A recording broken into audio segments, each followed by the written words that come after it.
Welcome to episode 34, and this one is called You're the Queen, What's Your Next Move? I did a podcast a few weeks ago that was titled The Queen's Gambit. There was another bit on the end of it, I can't remember what it was now. And I woke up the other day with today's title, so I quickly made a note because if I'd fully woken up, I would have wondered what it was that I'd been thinking. I do have these special moments before I'm fully awake. I get so much insight into things. So, as I said, a few weeks ago, I was talking about how powerful we are and we just don't know it, and how the emotional abuser sees everyone as objects. So the basis of that podcast was a statement that I was gifting to everybody, which I'd heard while I was doing a Reiki, I think it was Reiki 1, quite a few years ago. It was back in 2002. I think we were practicing on each other, and she said to me, if only you could see yourself in the way that other people see you. And so I said to everyone on that podcast, I'm gifting this because if only you can see yourself. So as I said, that was about a month ago. I will do link that into the description if you haven't heard it. So, you're the Queen. What's your next move? The Queen's Gambit, I looked up, and it's a move that's designed to secure control of the centre of the board. And that is what I want to talk about today. Welcome to the MINDFUCKERY Podcast. I'm your host, Elizabeth Goddard, author of Finding Lily and the A to Z of Emotional Abuse. I'm here to remind you that love should be unconditional. Divorcing emotionally is life-changing, and that you have a duty of care to yourself. Each week, I will discuss some of the terms you may hear along this journey, and I will help you understand and process what's happening inside you. I will help you find the best habits, discover the best tools, put in place the best rituals as you start to take back the control of your own life and learn the tools to heal on a deeper level, becoming the best version of yourself.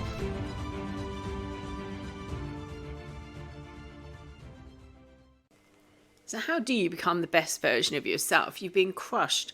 Your whole life has been turned upside down. You don't recognise who you are. These are some of the statements that I make. You're a shell of your former self. I looked in the mirror and I remember not recognising the person looking back at me. I was hollow. There was nothing behind my eyes. And when I started looking at the pain and what was going on, I discovered all this different terminology, which actually led me to write the book, The A to Z of Emotional Abuse.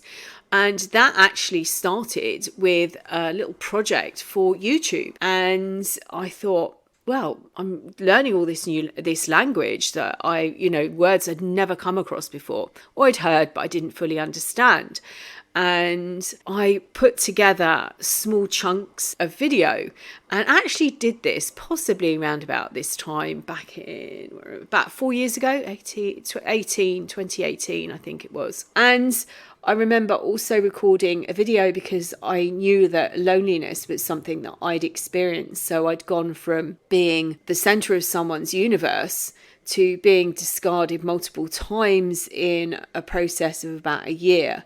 And then I felt the complete disconnect. And I think in the A to Z, I describe the moment, and I remember it well. It was something like the 7th of June. And I was standing there and I felt my ex-husband completely unplug from me. And I knew that was it. I knew that it was all over. So that's how it all started. It started with this journey that was understanding and understanding what was going on. And I would stand and look in the mirror. I really had no idea who was staring back at me. I mentioned in the intro that, that when I did my Reiki, I was told this statement, if only you could see yourself the way that other people see you. And she was saying, your children see you like, I can't remember if she said I was a queen or a princess. Anyway, I digress. The Queen's Gambit is a Netflix series that I watched a couple of years ago, maybe last year. And I'm really fascinated by chess. Absolutely fascinated, because again, it's something that I used during the process of setting up my YouTube channel. I use chess pieces a lot to describe the roles, the supply that goes on. Whether you've walked away from this relationship or you've been left, it's still the same. You have, your self-esteem has been challenged and compromised, and you've probably handed over more. Some people wake up to the behaviour and are able to escape, but it doesn't mean they haven't been damaged. And some people are left. And as I said, I remember that moment of being unplugged. It felt like I was plugged into someone, and I felt that literally that person unplug. I had nothing left. I'd run out of money. I had run out of energy. Literally, there was much for me to give. And that process of healing took me on so many different routes. And as I said, one of them was actually setting up a YouTube channel and talking about the different terms. So I did it as an A to Z.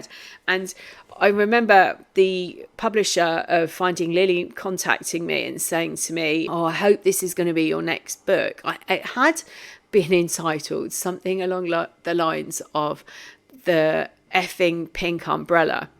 It's another story. Maybe I'll do that as a title for a podcast. I'll make a note of that in a minute, because I literally had written it, and it was a story in itself. So that's how I got to write the book, The A to Z of Emotional Abuse, and not The Effing Pink Umbrella. I added more to it than the YouTube videos, so it's fully comprehensive, but it sort of explains some of my story, but it more or less goes into what it feels like to be in these situations. This bit is, where do you go next? What is your next move? And I've spoken about emotional abusers and how they don't see people, they see objects. Every person that comes into their life is an object. There was something in the Facebook group, the Divorce Sanctuary, and they were talking about how an ex had approached them or sent them a text message. And I was saying, they always think that they own you. They can't disconnect. They can't break away from you. They need to control you all the time. In their head, that you will always belong to them. And as I said, I've talked about their various different roles. A child, they're always the pawn, and it doesn't matter what they grow into. They will always be a pawn in the eyes of the emotional abuser, the narcissist. They're worth 1 point, and it doesn't matter what role they take on, they will never ever upgrade from a pawn. There's the knight and the bishop, and these are the more permanent roles. These are the people that they might work with, or they see maybe at the gym. You see them on a regular basis. They might be in a theatrical group, or down the pub or something. And then there's the rook, who has a higher value. These might be people in their inner circle. They're the ones that they might triangulate with, but they're never the intimate partner. They might work their way up to the intimate partner, but they usually aren't. They usually stay as part of that inner circle. And there's the king. The king has no value. And to me, the emotional abuser, whether they're male or female, are always going to be the king. The queen is the one that has the highest value on the board, but nobody tells you that. And as queen of your own life, again, you could be male and take on that title. So I'm just going to repeat it. The queen, the role that you had, so again, it doesn't matter whether you're male or female, that was the role you had, has the highest value on the board. You're the queen. What's your next move? So the Queen's Gambit, which was, I think, what I titled it, I can't remember what the ending of the title was now, but it was the Queen's Gambit, Know Your Worth, or something like that. The Queen's Gambit is actually a move, and it's designed to secure the centre of the board. So what is your next move? You found yourself in this situation. You might be like me, you look at yourself in the mirror and don't recognise that person looking back. One of the things I did find when I was doing my healing, and I did a lot of spiritual healing as well, was that I had taken on a lot of wounds that weren't mine. I'd taken on a lot of stuff that had been as if it had been gifted to me by my ex. His emotional baggage, I suppose, would be the thing. So I had to clear that energetically as well. But what is your next move? Mine was, obviously, I had to get divorce sorted out. That was painful. And it brought up a lot. I experienced a lot of cognitive dissonance of what I was told and what I was finding out was lies. I experienced a lot of mind games right at the beginning after we'd separated, because he was messaging me saying I shouldn't be going through this alone, and and I spoke to him about a year, no, not quite a year, 8 or 10 months after we'd separated, and he just had me in floods of tears. We wouldn't be here if it wasn't for this situation and that situation, and so there's this mind game that goes on, and this is why grey rock and no contact are so important, because they can't play with your emotions, they can't push your buttons. The purpose behind the idealization stage is fact finding. It's information gathering, and then that's turned against you. And as I said, you're in a relationship with them in their mind for life, just like in their minds when you separate or divorce and you're in that negotiation period. They've already agreed what's going on in their mind. And as soon as this has happened in their mind, it becomes the truth. It's as if they've had a conversation with you and you've agreed to everything they want. And particularly in the divorce process or that separation, but you agreed to something. You didn't. In their mind, you did. And once they seem to say something, it becomes the truth. They rewrite history. So this is why it's so important to now ask yourself, what's your next move? You've been led to believe that you were powerless, but in fact, as the Queen, you were the most powerful piece on the board. And the Queen's Gambit is a move designed to control the centre of the board. So for me, the centre of the board is thinking, what does my life look like now? Or what does it look like in the next X amount of moves, steps forward, or after divorce, or whatever that situation is. So where I am now, what does my life look like? And then plotting those moves. The Queen's Gambit is taking control. So I suppose the next question is, how do you take control? Grey rock and no contact are perfect if you can do no contact, because you start to build up your self-esteem again. You can start to break those tendrils. I like to think of them as tendrils. It's not just one connection that this person had with you. It's as if they spotted something in you that they wanted, and they sent a tendril in to claim that part of you. And that could be so many different parts that are missing. And this is why you feel so empty and like a shell. That's if you do. That's exactly how I felt. And it was as if I'd literally had everything sucked out of me, even my personality. And even when I heard myself laugh, it used to freak me out because it didn't sound like me. Nothing sounded like me. So that's what you can do. Those two things alone. Grounding. I always talk about grounding, making sure you're grounded, and breathing. Like they're going to be your two best friends. Box breathing is the perfect best friend for you, because if you're going into rumination and you are flipping out and going into your head has been tricked to believe that the truth was actually a lie and the lie was the truth. So it's fighting with itself over what's real and what isn't real. And then as you discover information you can't work out, what's going on, what you believe, what you shouldn't believe. So box breathing, counting and breathing at the same time brings your focus into a different part of your brain. And I mean counting. I don't mean just sort of thinking, it's about 5. I mean 1, 2, 3, 4, 5, 6, whatever number you pick, 7, 8, 9, whatever number, and then you hold that count and you count again 1, 2, 3, 4, 5, 6. I always pick 6 because it's one of my favourite numbers. And then you hold your breath again, 1, 2, 3, 4, 5, 6, and then you breathe out 1, 2, 3, 4, 5, 6, and you're counting and you're using your words as you're breathing in, out, or holding. And that is bringing your focus back into your body. As I said, you're thinking for a different part of your brain. Writing out this story, what's actually happened to you. Because when you're in a place in your body that you're able to do that, when you go into rumination, if you go into rumination, it's not a guarantee. You don't, thankfully for some people, they don't experience that. But by going over and over, as I said, your mind's been tricked. This gaslighting and this mindfuckery that went on puts you in that place of questioning what you believe, what is true and what isn't true. So those are some tools that you can use. I've written a workbook recently that you can download on Etsy called The Essential Criteria for the Perfect Healing Plan. And that works with the 5 elements that I like to work with, which are emotional healing, mental healing, physical healing, spiritual healing and financial healing. Those were the 5 big areas. You might be not only a shadow of your former self or a shell of your former self, you might be a shadow. For some people, they lose a lot of weight, and other people put on weight, hide behind their emotions.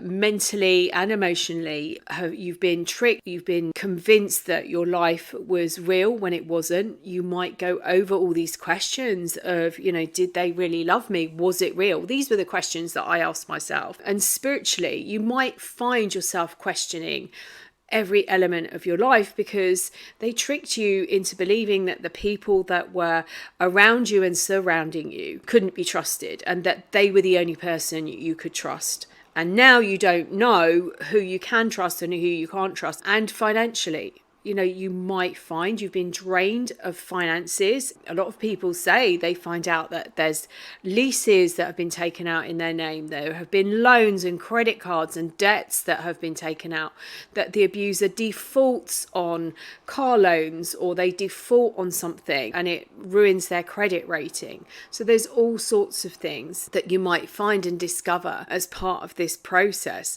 So that's another thing. I've also got an online course called It Stops Here, It Stops Now. And again, there's lots of techniques in that. And I built it in a way that as you progress and you heal on one level, there's enough in there for you to take another tool out of the toolbox. It really is a toolbox of healing practices. So there's one of my favorites is befriending the personal fault finder.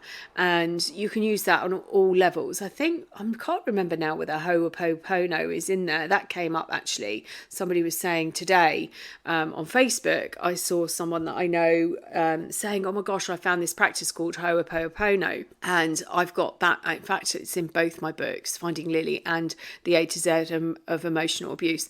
I now can't remember whether I put it in the courses, but it's finding the things that work for you. And what works for you one day might not work in a week's time. In 3 weeks' time. As you start to heal, you need to, like it's a bit of a pick and mix, you shuffle things around and see what fits, what feels comfortable. It's a bit like losing weight or putting on weight.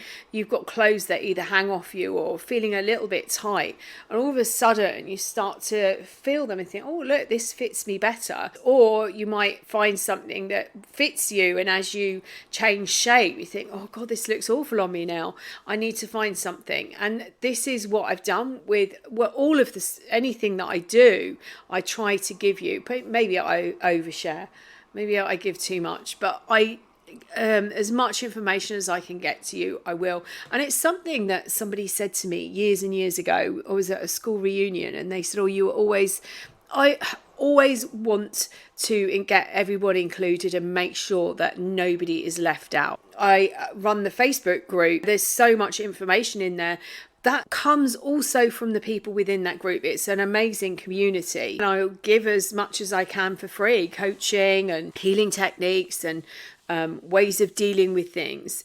There's no cost involved in that. And the amount of messages I get, this group has saved me and I'm so glad I found it when I did. Or some people will say, I wish I'd found it earlier. I digress. You are the queen, okay? You were queen and now it's your gambit. Gambit is the opening move. So you're standing now at the next part of your life, and ask yourself this question. You can journal on it as well. What is my next move? And sit back and think, what do I want my life to look like? What do I want my life to look like in 3, 6, 9 and 12 months? Where do I see myself in 3 years? And I don't go too far out, but try and see what you envisage your life to be like. It might be that you're still in pain and you still have a lot of healing. This abuse runs so deeply. You think you've got to a certain point and then bam, something happens and it knocks you. But what I ask people to do is to look back and see how long it took them to get out. Because I remember being in rumination. Initially, I could be in there for about 4 or 5 days, going over and oh my God, it was a horrible experience. And then when I started being more grounded, I realised that I was getting out of rumination a lot quicker. Then I started adding in the breathing and I realised that I more or less could come out. And then I started adding in honest conversations. If you can't be honest with yourself, who can you be honest with? And I think talking therapies are amazing to a point. You do need to move on from talking therapies. And that's why I offer the somatic that's what I do. I work in a somatic way, but you talk to yourself. So if you're using a counsellor or a therapist and some of the things that you've divulged, I bet they weren't all of it. I bet if you've said to someone, this happened, it might be 80 or 90% of what actually happened, because there's a trust that needs to be built. But you can have that conversation with yourself, and those are the most powerful conversations you will ever have. Be honest with yourself, and that will supercharge your healing. It will change your life. Those honest conversations will open up so much more, because if you, as I said, you can't be honest with yourself, who can you be honest with? So what's your next move? How are you going to take over control of the centre of the board? I hope this has been useful to you, and as always, I'm sending you loads and loads of love. Until next time.